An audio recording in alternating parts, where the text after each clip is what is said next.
سوال یہ پوچھا گیا ہے، سائل کہتا ہے کہ مصیبت آزمائش ہے یا عذاب؟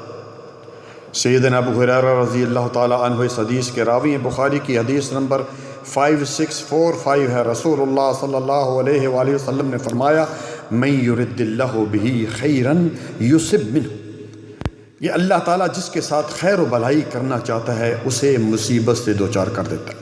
اسی طرح پیارے بھائیو، جتنی بڑی مصیبت ہوگی اتنی اس کو بڑا ثواب، زیادہ ثواب ملے گا۔ سیدنا انس رضی اللہ تعالیٰ عنہ اس حدیث کی راوی ہیں۔ ابن ماجہ کی حدیث نمبر 4031 ہے۔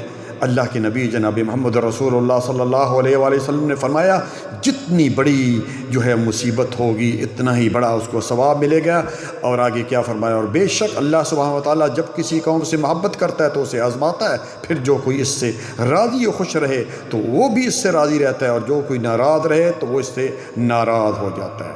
اسی طرح پیارے بھائیو، سیدنا انس رضی اللہ تعالیٰ عنہ پھر اس حدیث کے راوی ہیں۔ ترمذی کی حدیث نمبر 2396 ہے۔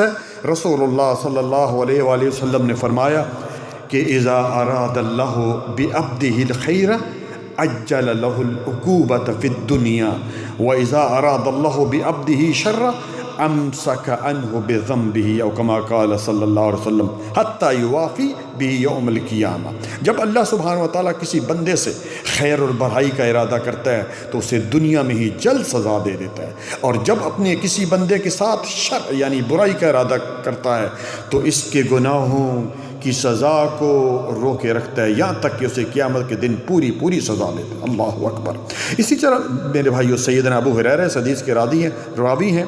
ترمذی میں ہے یہ حدیث کہ ما یزال البلاء بالمؤمن والمؤمنۃ فی نفسہ وولدہ ومالہ حتی یلقى اللہ تعالی وما علیہ خطیۃ، او کما قال صلی اللہ علیہ وسلم۔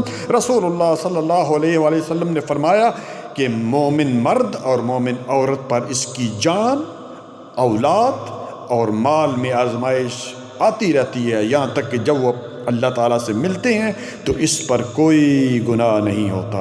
یاد رکھیں، آزمائش شر۔ اسی طرح پیارے بھائی، آخری حدیث کہ جتنا پکا ایمان ہوگا اتنی بڑی آزمائش ہوگی۔ یاد رکھیے، سیدنا سعد بن ابی وقاص رضی اللہ تعالیٰ عنہ اس حدیث کے راوی ہیں۔ رسول اللہ صلی اللہ علیہ وآلہ وسلم نے فرمایا، ای الناس اشد بلاء، کہ کن لوگوں پر آزمائشیں زیادہ آتی ہیں۔ پوچھا، سوال کیا آپ صلی اللہ علیہ وسلم سے، تو آپ صلی اللہ علیہ وآلہ وسلم نے فرمایا، انبیاء، نبیوں پر، ثم الامثل فالامثل، پھر ان سے کم درجے والے، پھر ان سے کم درجے والے۔ یعنی جتنی دین میں مضبوطی ہوگی اتنی آزمائش ہوگی، اور اگر اس کے دین میں نرمی ہوگی تو آزمائش بھی ہلکی ہوگی۔ تکالیف، دکھ، درد، غم اور پریشانیاں اور مصائب کہ اسی طرح رہنے سے انسان کی پھر یہ حالت ہو جاتی ہے کہ یمشی علی الارض لیس علیہ خطیۃ، کہ وہ زمین پر چل رہا ہوتا ہے تو ایسے ہی ہوتا ہے جیسے گناہوں سے پاک، اور دوسرے لفظوں میں یہ کہوں گا جیسے کہ اس کی ماں نے آج ہی اسے جنم دیا ہے۔ اللہ اکبر۔ اس لیے پیارے بھائیوں اور بہنوں، گھبرایا نہ کریں۔ اگر کبھی آزمائش آتی ہے تو اس میں صبر کریں، صبر کریں گے تو اس کو آپ کا اچھا اجر ملے گا، آپ کے گناہوں کی معافی ہوگی۔